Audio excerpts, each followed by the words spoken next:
রহিম শেখ একজন মাঝবয়সী রিকশা চালক। তার বাড়ি শহর থেকে অনেক দূরে, বিলের ধারের এক গ্রামে।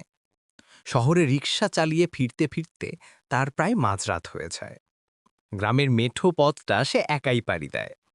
সেদিন ছিল এক অমাবস্যার রাত। চারিদিক এত অন্ধকার যে নিজের হাতটাই দেখা যায় না। রিকশার সামনের টিমে বাতিটা কোনো মতে পথ দেখাচ্ছে। রহিম হেক জোরে প্যাডেল মারছে, যত তাড়াতাড়ি বাড়ি ফেরা যায়। গ্রামের বড় বটগাছটার কাছে আসতেই হঠাৎ তার রিকশার চেন পড়ে গেল। যা, এখনে আঘারে কি করি, বিরক্তিটা বলে উঠল রহিম। চারপাশে ঝিঝি পোকার রাগ ছাড় আর কোনো শব্দ নেই। টর্চ জেলে সে চেন ঠিক করার চেষ্টা করছে, এমন সময় সে একটু অস্পষ্ট কান্নার আওয়াজ পেল, ঠিক যেন কোনো বাচ্চা কাঁদছে। রহিম টর্চ ঘুরিয়ে এদিক ওদিক দেখল, কেউ নেই। সে ভাবল হয়তো বাতাসের শব্দ। আবার কাজে মন দিল। সাসা, ও সাসা। এইবার গলার চারটা খুব স্পষ্টই।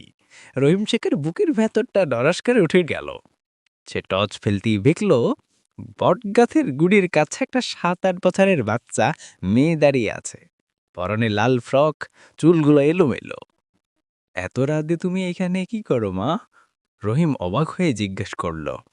বাড়ির পথ হায়রায় ফেন্সি, আমার একটু আগা দিবা? মেয়েরা ফিস করে বলল। রহিমের মায়া হলো। কোথায় তোমার বাড়ি?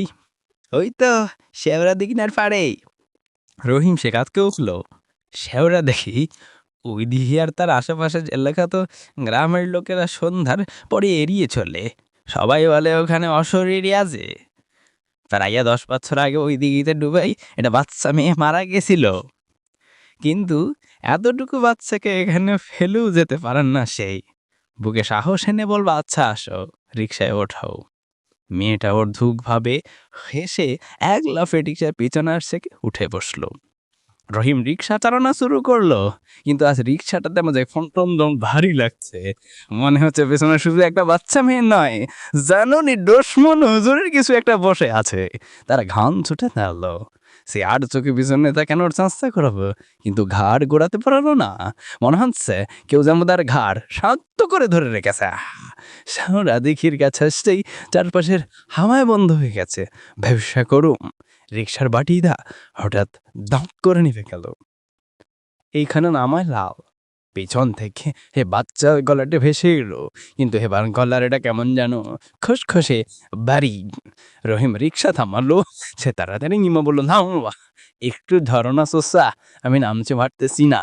রহিম শেখ মেয়েটাকে থামানোর জন্য হাত বাড়াতেই রাতটার জন্য বরফের মধ্যে ডুবে গেল। সে টর্চটাকে আমাদের আবাদও চালিয়ে মেয়েটার দিকে ধরলো।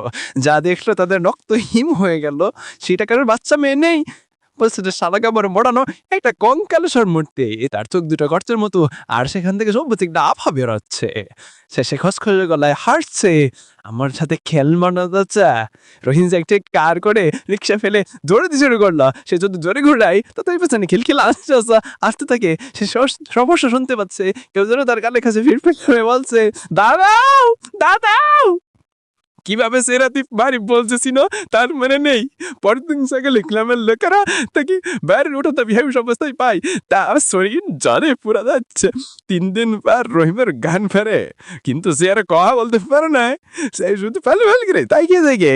আর শুধু অম্মসিয়া লাভাই যখন দিদি বকর মায়ের ডুবে দেখে, তখন রহিমের বন্ধ করে ভিতর থেকে ব্যস্ত রট্ট সে শব্দ ভেজে আসে। গ্রামের কেউই বেড়ে আশেপাশেও যায় না।